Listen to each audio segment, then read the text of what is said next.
Next కొత్త టీంపై కసరత్తు. Cabinet లోకి 50 మందికి పైగా ఛాన్స్. నడ్డా నివాసంలో బీజేపీ బీఆర్ ఆర్ఎస్ఎస్ నేతల భేటీ. నడ్డా నివాసంలో RSS Beti. This is something very special. పలువురు పాత మంత్రులకు ఉద్వాసన. నిర్మలా సీతారామన్ కు అనుమానమే. మిత్రపక్షాలకు ఆర్థిక, హోం, రక్షణ, విదేశాంగ, వాణిజ్యం మినహా ఇతర శాఖల కేటాయింపు. మహిళా కోటాలో డీకే అరుణ, పురంధేశ్వరి. పరిశీలనలో కిషన్ రెడ్డి, సంజయ్, ఈటల. ఎల్లుండి ప్రధానిగా మోడీ ప్రమాణం. పలువురు మంత్రులు కూడా. బంగ్లాదేశ్, శ్రీలంక దేశ అధినేతలకు ఆహ్వానం. హాజరు కానున్న చంద్రబాబు, నితీష్ తదితరులు. నేడు ఎన్డీఏ ఎంపీల సమావేశం. ఢిల్లీలో బాబు. కొనసాగుతున్న మంత్రాలు. రాష్ట్రపతి కలిసిన కేంద్ర ఎన్నికల కమిషన్లు. ఎన్నికైన ఎంపీల జాబితా అందజేత అంటూ ఒకరిని చూస్తా ఉన్నాం. సో ఇక్కడ చాలా అంశం ఏంటంటే మన తెలంగాణ సంబంధించి మనకు వస్తున్నటువంటి సమాచారం ఏంటంటే ఒక క్యాబినెట్ పోర్ట్ఫోలియో ఒకటి వచ్చేటువంటి అవకాశం కనబడతా ఉంది. 2 ఎంఓఎస్ అంటే సహాయ మంత్రులు వచ్చేటువంటి అవకాశం అయితే ఉంది. దీనికి దాదాపు 1 కిషన్ రెడ్డి,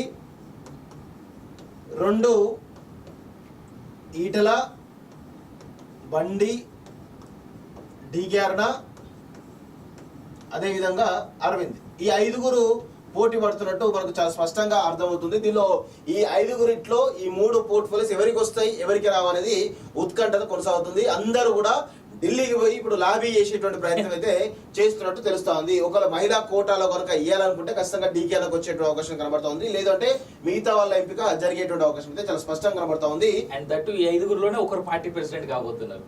మేము చెప్పాము మార్పు కనిపిస్తుంది. అంటే 5 అంటే కిషన్ రెడ్డి గారు ఆల్రెడీ ప్రెసిడెంట్ కాకుండా మిగతా ఇప్పుడు ఇందులో నుంచి ఎవరన్నా మినిస్టర్ లేకపోతే వాళ్ళకి స్టేట్ ప్రెసిడెంట్ ఇచ్చే అవకాశం. దానిలో రఘునందన్ కూడా స్టేట్ ప్రెసిడెంట్ రేంజ్ లో ఉన్నట్టు మనకు చాలా స్పష్టమైనటువంటి ఆ ఇన్ఫర్మేషన్ వస్తా ఉంది వాస్తవంగా. సో చూడాలి మరి ఏమైతే ఈ క్యాబినెట్ లో ఎవరెవరికి ఎంతెంత ప్రిఫరెన్స్ ఇస్తారు అనేది ఒకసారి చూడాల్సినటువంటి అవసరం అయితే కనబడతా ఉంది.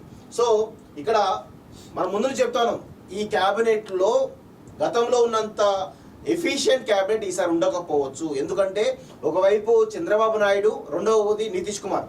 సో ఈ ఇద్దరు ఇన్వాల్వ్మెంట్ ఈరోజు పెద్దగా ఉంటది కాబట్టి కొంత గందరగోళం ఉండే పరిస్థితి కనబడుతుంది. గతంలో ఉన్నంత ఎఫిషియెంట్ క్యాబినెట్ కానీ ఎఫిషియెంట్ పాలన కానీ మనం చూడలేము. రాసి పెట్టుకోండి, ఇది కన్ఫర్మ్. నేనేమంటా అంటే ఇస్తే ఎవరికైనా 272 సీట్లు ఇస్తే బీజేపీకి ఇవ్వండి, ఇస్తే కాంగ్రెస్ కి ఇవ్వండి, అంతే. ఇది ఎటు కాకుండా చేసేసరికి ఈ రోజు ఆ స్థిరత్వం ఉండేటువంటి పాలనే అస్థిరత్వం ఉన్నటువంటి పాలన ఎప్పుడు కూడా మనుగడ కొనసాగింపబడదు. చాలా ఇబ్బందికర పరిస్థితులు ఉండే అవకాశం ఉంటది. And unfortunately Chandrababu may help Modi full time గానీ నితీష్ కుమార్ అయితే చెయ్యడు. ఇది అసలు ఆయన ఇండియాలో ఉంటాడని ఊహే చాలా భయంకరంగా చాలా మందిలో ఉన్నారు ఇప్పటికి. రేపు ఎంత దారుణంగా అంటే నాకు స్పీకర్ కావాలి, నాకు 2 మంత్రి పదవులు, 2 సహాయ మంత్రి పదవులు కావాలి, నాకు రైల్వే శాఖ కావాలి. వీళ్ళ గొంతమ్మ కోరికలు మామూలుగా లేవండి వాస్తవం చెప్పాలంటే. నిజంగా కూడా ఇలాంటి పరిస్థితి 10 సంవత్సరాల తర్వాత రావడం అనేది నిజంగా భారతదేశానికి మరొకసారి ఒక 10 ఏళ్ళు మళ్ళీ వెనక పోయినట్టయితే వాస్తవం చెప్పాలంటే. అయితే ఇక్కడ ఒక విషయం ఉందన్న, మొత్తం మంత్రివర్గంలో సెంట్రల్ వరకు వచ్చేసరికి 86 మంత్రులను పెట్టుకోవచ్చు సహాయక మంత్రులతో కలిపి. అంటే ఆ మెయిన్ 24 పోర్ట్ఫోలియోస్ కాకుండా 86 మొత్తం కలిపితే 86. సో దీన్ని ఏ విధంగా కూర్పు చేస్తారు, ఎన్ని మెయిన్ మంత్రిత్వ శాఖలు ఇస్తారు, ఎన్ని సహాయక మంత్రిత్వ శాఖలు ఇస్తారు అనేటువంటిది ఇప్పుడు చాలా పెద్ద క్వశ్చన్. మోడీ స్పీకర్ పదవిని వదిలేసుకుంటాడా? దానికోసం ఆయన 2 సెంట్రల్ మినిస్ట్రీస్, స్ట్రైట్ మినిస్ట్రీస్ ను వదిలేసుకోవడానికి సిద్ధపడతారు తప్ప. నాకు వీళ్ళందరిలో చూస్తే మన ఆయన వరకు కాదు, మొన్న గెలిచిన పవన్ కళ్యాణ్ తో పాటు యంగ్ క్యాండిడేట్ గెలిచారు చూడండి. నాకు మోడీ మెయిన్, నేను మోడీకి హనుమంతుడు లాంటి అని చెప్పేసి అన్న క్యాండిడేట్ ఉన్నాడు. మధ్యప్రదేశ్ కాదు, మధ్యప్రదేశ్ నుంచి కాదు, మధ్య చల్ల కూడా అలా ఉంది. సో కళ్యాణ్ తో పాటు ఇంకో యంగ్ క్యాండిడేట్ ఎవరైతే గెలిచారో ఆయన చెప్పిన, ఆయనతో పాటు జేడీఎస్ అనుకుంటా, సారీ జేడీఎస్ అంటే మళ్ళీ కర్ణాటక వస్తుంది. సో బట్ హవెవర్ ఆయన చెప్పాడు, ఆయన లాగా స్టేట్మెంట్స్ ఇంకెవరు ఇవ్వలేదు. మేబీ కళ్యాణ్ ఇచ్చాడు, నాకు కాంగ్రెస్ వాళ్ళు పిలిచి ప్రధానమంత్రి చేస్తానని నేను పోనని చెప్పేసి. చంద్రబాబు కూడా అదే అన్నాడు. సో ఇక్కడ ఒకటి ఏంటంటే చంద్రబాబు డెసిషన్స్ వెనకాల పవన్ కళ్యాణ్ ఖచ్చితంగా నిలబడతాడు కాబట్టి చంద్రబాబు ఆగుతాడు. కానీ నితీష్ విషయంలో అట్లాంటి స్కోప్ లేదే. ఆల్రెడీ విషయం ఏంటంటే 240 సీట్లు ఉన్నటువంటి ఇప్పుడు భారతీయ జనతా పార్టీ ఆల్రెడీ ఇంకొక 10 నుంచి 12 ఇండిపెండెంట్ అందరూ కూడా జాయిన్ అయినా. సో 252 అవుతున్నాయి. జనసేన మిగతా పాశ్వాని యొక్క పార్టీ కనబడతా ఉంది. సో ఇవన్నీ కలుపుకున్నా కానీ వాళ్ళకు కంఫర్టబుల్ గా వీళ్ళిద్దరి పొత్తు లేకుండా 272 నుంచి 280 సీట్లు కంఫర్టబుల్ ఉండబోతున్నారు. రేపు మాకు శివసేన కలుస్తా ఉంది, అక్కడ 9 సీట్లు ఆడే అవకాశం కనబడతా ఉంది. సో కంఫర్టబుల్ గా 272 మార్క్స్ సీట్లకు చాలా పటిష్టంగా ఉండబోతుంది. కానీ ఒక 6 months టైం పట్టొచ్చేమో కానీ వీళ్ళందరూ అఫీషియల్ గా వైఎస్ఆర్సీపీ కూడా సపోర్ట్ స్టాండ్. నిన్న నైట్ మంత్రాలు జరిపారు అమిత్ షా తోటి. 11 మంది లోక్సభ నుంచి ఉన్నారు వాళ్ళు, 4 స్ట్రీట్ ఎంపీస్ ఉన్నారు రాజ్యసభలో.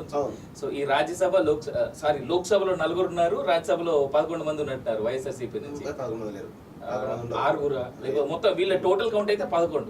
సో గెలిచిన 4 వీళ్ళు 7 అనుకుంటారు. సో ఈ 7 నిన్న అమిత్ షాతో మాట్లాడడం అయితే జరిగింది చూచాయిగా. ఫిజికల్ గా కలిసారా ఫోన్ లో కలిసారా అనేటువంటి విషయం పక్కన పెడితే సో ఫుల్ ఫ్లెడ్జ్ సపోర్ట్ అయితే వీళ్ళకి ఇస్తున్నారు. అయితే ఒకటి ఏంటంటే బలమైన ప్రతిపక్షం ఖచ్చితంగా భారతదేశంలో ఉండాలి. కానీ మెజారిటీ ఏ పార్టీ అయినా సరే, అది కాంగ్రెస్ కానీ బీజేపీ కానీ లేదంటే టీడీపీఏ మొత్తం 300 సీట్లు గెలుస్తుందా, లేదా జేడీఎస్ గెలుస్తుందా, ఆర్జేడీ గెలుస్తుందా, ఏఐఎంఐ గెలుస్తుందా, లేదంటే ఏఐడిఎంకే గెలుస్తుందా అనేటువంటి పక్కన పెడితే మెజారిటీ అనేది లేకపోవడం వల్ల, అంటే ఒకటే పార్టీ సంకీర్ణ పక్షాలు కాకుండా ఒకటే పార్టీ మెజారిటీ లేకపోతే ప్రాపర్ డెసిషన్ తీసుకోలేదు, అస్సలు తీసుకోలేదు. ఇప్పుడు లెట్సే నిన్న నేను ఒక ఇంటర్వ్యూ వీడియో చూసాను నేను నైట్ పడుకునే ముందు. రాజ్దీప్ సర్దేశాయికి ఇతను చంద్రబాబు నాయుడు ఒక ఇంటర్వ్యూ ఇచ్చాడు. దాంట్లో ఒక స్ట్రైట్ పాయింట్ చెప్పాడు. అందరు కులగణన అంటున్నారు, నేను స్కిల్ గణన చేస్తా. జనాలు స్కిల్ గణన చేసి స్కిల్ డెవలప్మెంట్ కి నేను హెల్ప్ చేస్తా. స్కిల్ డెవలప్మెంట్ కి స్కిల్ గణన చేసి స్కిల్ డెవలప్మెంట్ కి నేను 10 లక్షల రూపాయలు డబ్బు ఇస్తా, దానికి వడ్డీ లేని రుణం ఇస్తా అని చెప్పేసి ఆయన అంటే, ఈ స్కిల్ గణన చేయాలంటే నీకు అంత టీమ్ ఎఫిషియెంట్ గా నీ అవుట్ రేట్ గా నీ గవర్నమెంట్ ఉంటేనే నువ్వు చేయగలవు. ఫుల్ ఫ్లెడ్జ్ గా నీ గవర్నమెంట్ ఉంటేనే. ఇవాళ జనసేన అనేటువంటి మిత్రపక్షం నీకు కేవలం 21 సీట్లే కనిపిస్తుంది కానీ 130 సీట్లతో నువ్వు స్ట్రాంగ్ ఉన్నావు.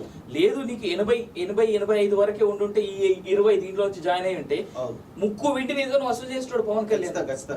రైట్, ఇవాళ పరిస్థితి అదే. మోడీ ముక్కు విండి లిటరల్ గా నితీష్ చంద్రబాబు ఆడిచ్చేటువంటి పరిస్థితిలో ఉన్నారు. అంటే ఇది వాస్తవం, ఎవరు ఒప్పుకోకపోయినా. But I like this statement. నేను స్కిల్ గణన చేసి స్కిల్ గణన ద్వారా జనాలని డబ్బులు 10 రూపాయల కోసం రూపాయి కోసం ఆశించకుండా వాళ్ళకై వాళ్ళు 10,000 నుంచి 2 లక్షల వరకు సంపాదించుకునేలాగా నేను చేస్తా అన్నాడు. That's some visionary, right? నేను చంద్రబాబు మెచ్చుకుంటలేను. ఆ ఆలోచన అందరిలోనూ ఉండి అది ఇంప్లిమెంట్ అవ్వాలంటే స్ట్రాంగ్ గవర్నమెంట్ ఉండాలి. చూద్దాం కొత్త టీం మరి ఏ విధంగా ఉండబోతుంది. ఎందుకంటే గతంలో ఉన్నంత ఎఫిషియెంట్ క్యాబినెట్ మరి ఈసారి ఉంటుందా, లేకపోతే చంద్రబాబు గాని నితీష్ గాని ఏమైనా డిస్టర్బ్ చేస్తారా, వాళ్ళ గాస పోర్ట్ఫోలియోలో తీసుకొని మరి ఏమైనా ఇబ్బందికర పరిస్థితులు పెడతారా? ఎందుకంటే ప్రధాని మోడీగా గతంలో చాలా స్టేట్మెంట్స్ ఇవ్వడం జరిగింది. ఎందుకంటే అవినీతి పైన మీ ఉక్కుపాదం మోపుతా అని చెప్పేసి చెప్తా ఉన్నారు. కానీ అవినీతికి పరాకాష్ఠనే చంద్రబాబు నాయుడు చెప్పొచ్చు వాస్తవం చెప్పాలంటే. సో అలాంటి వాళ్ళను పైన ఎట్లా ఉక్కుపాదం మోపుతారు అనేది ఇప్పుడు పెద్ద డౌట్ అనేది కనబడతా ఉంది. చూడాలి ఏమవుతుంది. కానీ ఇది ఇంట్రెస్టింగ్ స్టేట్మెంట్. బీజేపీ అధ్యక్షుడిగా శివరాజ్ సింగ్ చౌహాన్